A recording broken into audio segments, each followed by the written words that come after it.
배우의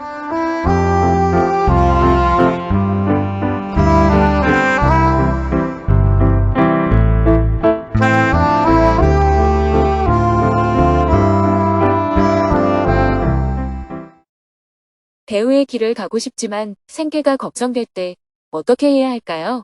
2024년 10월 7일 길벗 증문즉설 강연. 안녕하세요. 오늘은 방송, 영화, 연극, 예술인들의 모임인 길벗에서 법륜 스님 초청 강연을 하는 날입니다. 두북 수련원에는 새벽부터 가을비가 계속 내렸습니다. 스님은 새벽 수행과 명상을 마친 후 농사일을 하려고 했지만 비가 그치지 않았습니다. 오전에는 실내에서 업무를 보았습니다. 비가 그치지 않아 예정보다 일찍 서울로 향했습니다. 오전 11시에 두북 수련원을 출발하여 고속도로 위를 4시간 동안 달렸습니다. 서울이 가까워지자 비가 그쳤습니다. 오후 3시에 서울 정토회관에 도착한 후 늦은 점심 식사를 했습니다. 해가 저물고 저녁 6시에 정토사회문화회관으로 향했습니다. 스님이 2층 카페에 도착하자 길벗 대표인 노희경 작가님이 반갑게 스님을 환영해 주었습니다. 반갑습니다. 잘 지냈어요? 한창 작품을 쓰고 있어서 바쁘게 지내고 있습니다. 곧이어 연기자들도 속속 도착했습니다. 원로 배우인 남은희 선생님을 비롯하여 몇몇 배우들은 강연에 앞서 스님과 차담을 나누었습니다. 대화를 나누다 보니 어느덧 강연을 시작할 시간이 되었습니다. 스님은 배우들과 함께 지하 대강당으로 이동했습니다. 스님이 지난달에 튀르키예 시리아 접경 지역에서 지진 피해 복구 현장을 방문하고 부탄에서 지속가능한 개발을 위해 워크숍을 하고 온 모습을 영상으로 본 후 7시에 강연회를 시작했습니다. 320여 명이 자리를 가득 메운 가운데 사회를 맡은 배우 최문경 님이 오늘 강연회의 취지를 소개했습니다. 걱정 없이 행복하게 사는 길은 없을까요? 여러분은 하루에 몇 번의 걱정을 하시나요? 글이 안 써져서 걱정하고, 시청률이 안 나와서 걱정하고, 이대로 절필할까봐 걱정하는 작가분들이 계시죠? 연기를 망칠까 걱정하고, 감독님 눈치 보며, 캐스팅 안 될까봐 걱정하고, 이러다가 연기를 접어야 하나 걱정하는 배우분들도 계시죠? 스케줄을 놓칠까봐 걱정하고, 사람 관계 속에서 걱정하고, 스트레스 받다가 결국 일을 그만두어야 하나 걱정하는 스태프분들도 계시죠? 걱정을 해서 걱정이 없어지면 걱정이 없겠네 하는 말도 있죠. 정말 걱정 없이 행복하게 사는 길은 없을까요? 오늘 법륜 스님 강연회에서 그 길을 찾아보면 좋겠습니다.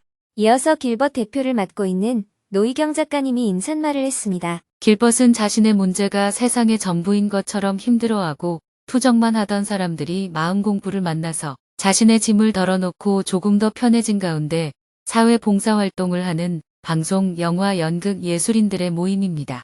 모임을 시작한 지 올해로 22년이 되었습니다.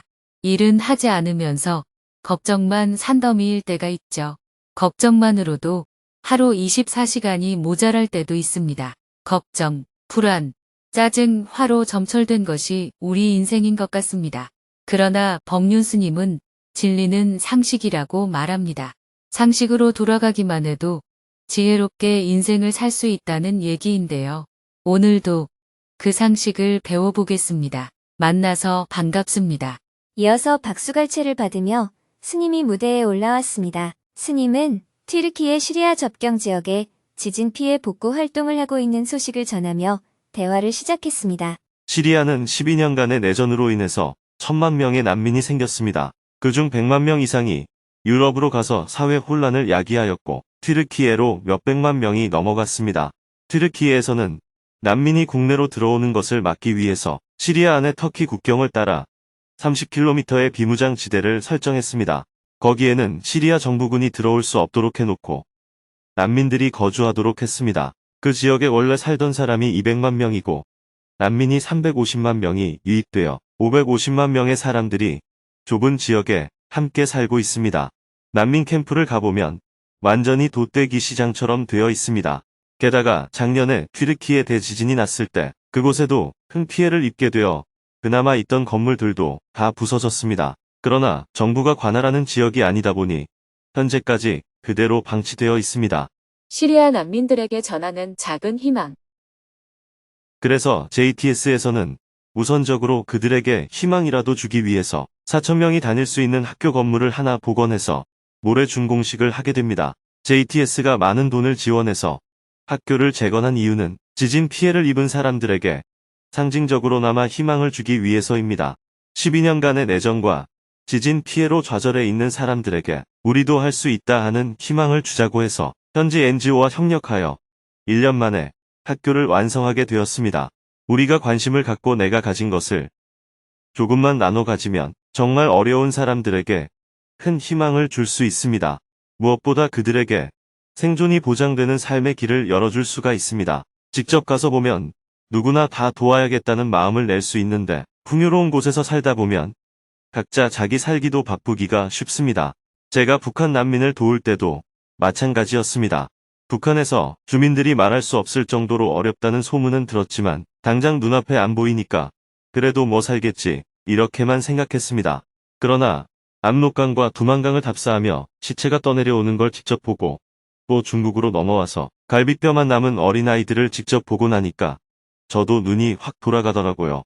그 후에는 중국 정부가 못하게 하고 한국 정부도 지원을 못하게 하고 북한에서도 난민을 돕는다고 마구 비난을 해도 사람이 죽는 걸 직접 봤기 때문에 눈에 뵈는 게 없어졌습니다. 그래서 잡혀가면 잡혀가고 비난받으면 비난받겠다 하는 마음으로 북한 동포 돕기 운동을 시작할 수 있었습니다. 길벗 강연회를 마련한 이유.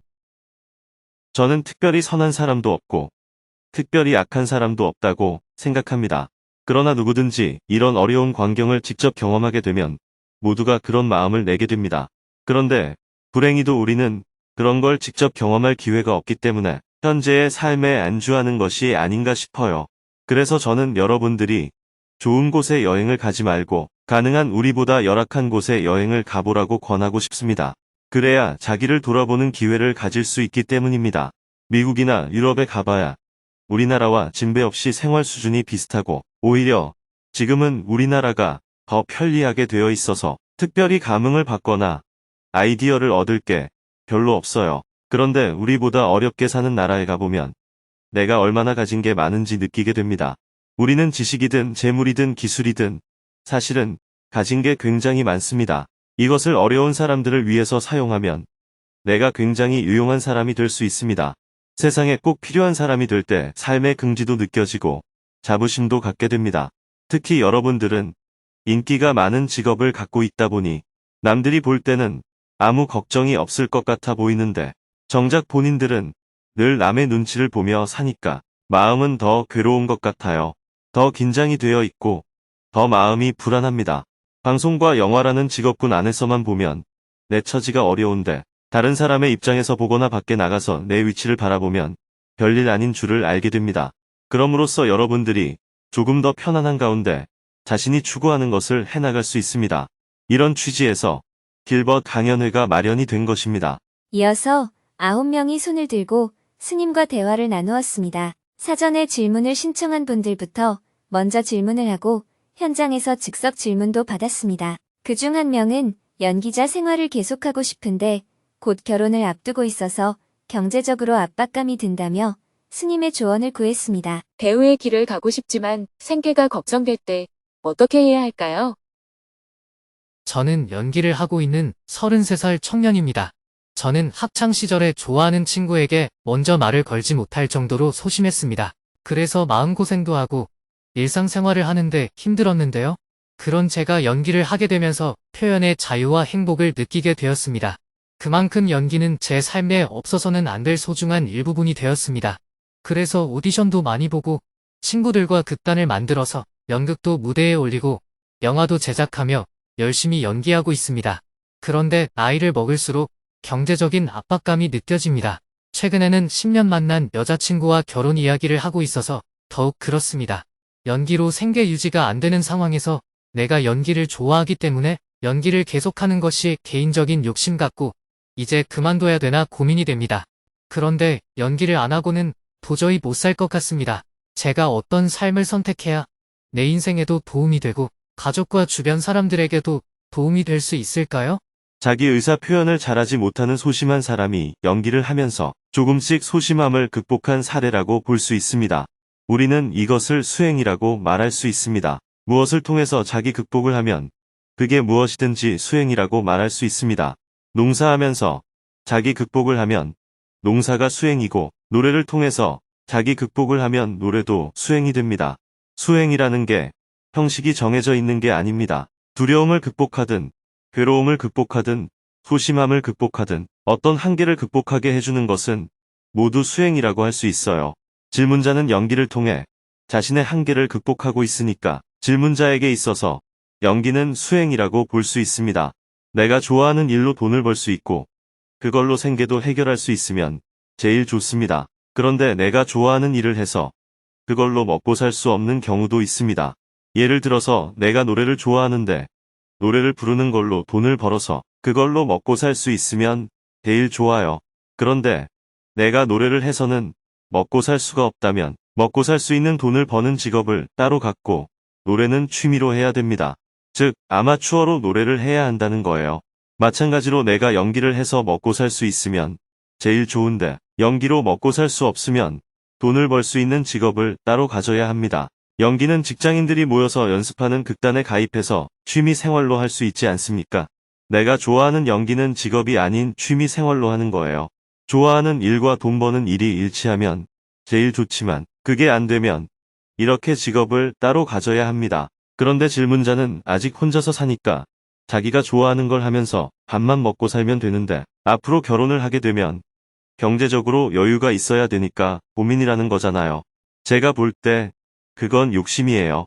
가령 나는 연기자 생활을 하면서 최저 생계비 정도만 벌고 만약 그걸로 생활이 안 된다면 내가 공사장 막리를 하는 한이 있더라도 연기를 하겠다는 결심까지 했다면 배우자가 될 사람도 그걸 이해해 주어야 합니다. 만약 배우자가 될 사람이 집안일은 당신이 하면서 연기를 하고 내가 직장을 다니면서 그 수입으로 생활을 하자. 그러다가 유명한 배우가 되면 다행이고 안 되더라도 우리는 행복하게 살 수 있다. 이런 정도로 마음을 낸다면 결혼을 해도 좋습니다. 그런데 배우자 될 사람이 결혼하려면 집도 있어야 하고 아이가 생기면 돈도 벌어야 하는데 우리는 돈이 없어서 결혼을 할 수는 없다. 이렇게 생각한다면 결혼을 해서는 안 됩니다. 질문자가 선택을 해야 합니다. 배우자와 서로 합의해서 연기를 하면서 돈은 최소한으로 벌고 막노동이라도 해서 생활을 하든지 배우자와 서로 합의가 안 되면 직장을 다니면서 연기는 취미로 하든지 연기를 꼭 해야겠으면 결혼을 포기하든지요. 물론 연기도 하고 돈도 벌고 두 가지를 다 할 수 있으면 가장 좋지만 현재 상태로는 금방 그렇게 되기가 어렵지 않겠어요? 연기로 돈을 벌 수 있을 때까지 계속 결혼을 미룬다고 해도 연극 영화 산업이 점점 하향세이기 때문에 결혼해서 아내한테 큰 소리 치면서 살 수 있는 확률이 매우 낮습니다. 그렇기 때문에 두 사람이 의논해서 나는 연기를 하면서 용돈만 벌 테니 대신 집안일도 하고 아이도 돌볼게. 당신이 직장을 다녀라. 이렇게 하는 방법이 있고 아니면 질문자가 연극을 주말에 취미로만 하고 직장을 구해서 돈을 버는 방법이 있습니다. 안 그러면 지금 사귀는 사람과 친구로만 지내고 결혼은 목표에서 빼는 방법도 있습니다. 이 중에 선택을 할 수밖에 없어요. 결혼하겠다는 것이 왜 욕심이냐고 반문할 수가 있는데 제 말은 결혼하는 것 자체가 욕심이라는 것이 아니라 남들과 같은 결혼 생활을 할 형편이 안 되는데 그렇게 하려고 하는 게 욕심이라는 겁니다. 그렇게 결혼 생활을 하려고 하면 하느님한테 빌어야 되고 부처님한테 빌어야 되고 조상을 탓해야 되고 전생을 탓해야 되는 불쌍한 인생이 되기가 쉽습니다. 여자친구와 10년 사귀었다고 해도 결혼이란 서로 좋아하는 것만으로는 이루어질 수가 없잖아요. 결혼은 현실이기 때문에 서로 진지하게 대화를 해서 아쉽지만 결혼은 다른 사람과 해야 할 수도 있습니다. 서로 좋아한다고 다 결혼할 수 있는 건 아니에요. 그건 잘못된 생각입니다. 오히려 질문자는 정말 결혼을 하고 싶다면 본인이 연기하는 것을 지원해 줄 수 있는 사람을 만나거나 질문자의 상황을 양해해 줄 수 있는 사람을 만나야 됩니다. 10년 동안 사귀면서 아직까지 결혼을 안 하고 지내왔다는 건 어느 정도 돈을 모아서 결혼을 하겠다는 생각으로 결혼을 미루어 온 것이라고 볼 수 있거든요. 그렇다면 결혼이 성사되지 않을 확률이 높습니다. 그냥 새빵 하나 얻어서 둘이서 밥그릇 몇 개와 숟가락만 가지고 형편되는 대로 살겠다고 해야 결혼이 성사되지. 남들처럼 다 갖춰서 살겠다고 하면 10년을 더 기다린다고 해도 결혼은 어렵지 않겠어요. 여자친구가 이 자리에 같이 왔는데요. 여자친구와 잘 이야기해 보도록 하겠습니다. 감사합니다. 진정한 친구라면 헤어져도 친구가 될 수 있어야 합니다. 서로를 이해하고 보살필 수 있어야 친구라고 할 수 있지요. 감사합니다. 잘 알았습니다. 막연하게 희망을 주는 이야기가 아니라 현실적인 조언을 해주어서 질문자도 큰 도움이 되었다며 감사의 마음을 표현했습니다. 계속해서 질문들이 이어졌습니다. 독립영화감독, 광고회사팀장, 영화배우, 드라마 작가, 음악가 등 다양한 분야에서 일하는 사람들이 다양한 고민을 이야기했습니다. 2시간 동안 이어지는 증문즉서를 통해 참석자들의 마음도 점점 밝고 가벼워졌습니다. 직장을 그만두고 음악의 길을 새로 시작한 청년은 과연 잘할 수 있을지 걱정되는 마음을 이야기했습니다. 스님의 단호한 말씀에 청년도 정신을 번쩍 차렸고 청중들도 큰 박수를 보냈습니다. 여기 빨갛게 달구어진 뜨거운 불덩어리를 갖고 싶어서 손으로 집었어요. 너무 뜨거워서 스님 너무너무 뜨거워요. 어떻게 하면 놓을 수 있습니까? 하고 저한테 묻는 것이 지금 질문자의 모습입니다. 어떻게 놓기는요? 그냥 아 뜨거 하고 내려놓으면 되지요. 방법을 몰라서 못 놓는 걸까요? 어떻게 내려놓아요? 하고 묻는 이유는 놓기 싫기 때문입니다. 뜨겁다고 하면서도 갖고 싶은 겁니다. 뜨거운데도 갖고 싶다면 손을 대면 됩니다. 손을 대기 싫으면 놓으면 돼요. 이것은 방법의 문제가 아닙니다. 이것을 불교에서는 방하착이라고 말해요. 그냥 놓으면 됩니다. 뜨거운 불덩이를 쥐고 있으면서 놓지 못하는 이유. 많은 사람들이 아침에 어떻게 하면 일찍 일어날 수 있는지 묻습니다. 어떻게 일어나기는요? 알람이 울리면 그냥 싹 하고 일어나면 됩니다. 어떻게 일어나요? 하고 묻는다는 것은 일어나기 싫다는 뜻입니다. 첫째, 일어나기 싫으면 그냥 자면 돼요. 둘째, 일어나야 되면 그냥 일어나면 됩니다. 일단 일어나 버리면 일어나야 하나 하는 고민이 없어집니다. 일어나야지. 이 말은 일어나겠다는 게 아니고 일어나기 싫다는 겁니다. 일어나야지 하는 말을 100번 해봤자 누워있는 상태는 그대로입니다. 왜냐하면 일어나기 싫기 때문입니다. 벌떡 일어나 버리면 일어나야지 하는 결심을 할 필요가 없어집니다. 그런 고민은 다 일어나기 전에 하는 고민입니다. 그런데 우리는 대부분 누워서 일어나야지 하고 있습니다. 가만히 서 있으면서 가야지 하고 있습니다. 나눠주지 않으면서 줘야지 하면서 삽니다. 이런 생각은 모두 번뇌에 불과합니다. 가야지 하지 말고 가세요. 줘야지 하지 말고 주세요. 일어나야지 하지 말고 일어나세요. 어떻게 담배를 끊어요? 하지 말고 그냥 끊으세요. 여기 있는 게 좋으면 그냥 있으면 되고 가는 게 좋으면 가면 됩니다. 방법의 문제가 아니라 자기가 하기 싫은 것이 문제입니다. 노래하고 싶으면 그냥 마음껏 노래하세요. 그 노래를 듣고 나서 다른 사람들이 너 노래 잘하네. 우리 집에 와서 노래 좀 해주라 하고 요청을 많이 하게 되면 가수가 되는 겁니다.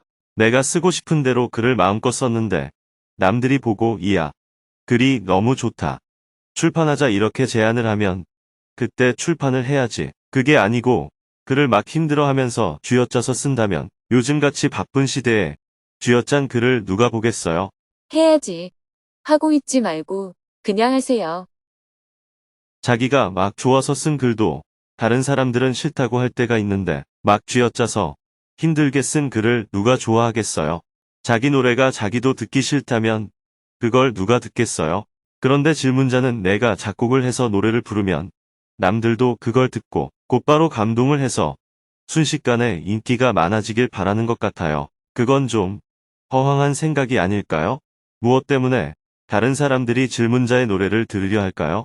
그런 허황한 생각 때문에 지금 고민이 많은 거예요. 저는 여러분들에게 마음껏 살라는 말씀을 드리고 싶습니다. 대중이 호응을 하면 좋겠지만 호응을 안 해도 어쩔 수 없지 어떡해요? 너무 성공하는 것에만 초점을 두지 마세요. 젊은 사람이 노력도 안 하고 벌써 유명해지기를 바라면 어떡합니까? 스님도 사람들에게 널리 알려진 게 나이 60이 넘어서예요. 성공을 못할까봐 너무 겁먹지 말고 그냥 노래 불러서 밥 먹고 살 수 있으면 살고 밥을 못 먹고 살면 막노동이라도 하면서 노래를 부르며 살면 됩니다. 뾰족한 길이 있는 게 아닙니다. 교회나 절에서는 뾰족한 길이 있다고 가르치기도 하는데 가서 한번 빌어봐요. 저는 뾰족한 길은 없다고 생각합니다. 마지막으로 손을 든 청년은 스님에게 꼭 하고 싶었던 이야기가 있다며 큰 목소리로 이야기했습니다. 항상 유튜브로 증문즉서를 시청하면서 내가 이런 자리에 오게 되면 스님께 꼭 한마디 하고 싶은 말이 있었어요. 너무 떨리는데 강연이 끝나면 후회할 것 같아서 용기를 냈습니다. 살짝 무례할 수도 있는데 말하겠습니다. 법륜 스님, 항상 감사하고 사랑합니다. 건강하세요. 큰 박수와 함께 강연을 마쳤습니다. 추첨을 통해 몇몇 분들에게는 스님의 친필 사인이 들어간 책을 선물했습니다. 한 분 한 분 호명이 될 때마다 모두 환호를 하며 앞으로 나와 선물을 받았습니다. 스님과 노희경 작가님은 무대 앞에 서서 강연장 밖으로 나가는 참가자들 한 명 한 명에게 합장을 하고 감사 인사를 했습니다. 와주셔서 감사합니다. 행복하세요. 참가자가 모두 나가고 강연을 준비한 봉사자들만 모여서 스님과 함께 기념사진을 찍었습니다. 길벗, 파이팅! 이것으로 33번째 길벗 강연회를 모두 마쳤습니다. 내일은 튀르키예 시리아 접경 지진 피해 지역에 4,000명이 다닐 수 있는 학교 준공식에 참석하기 위해 한국을 출발하여 튀르키예로 이동할 예정입니다.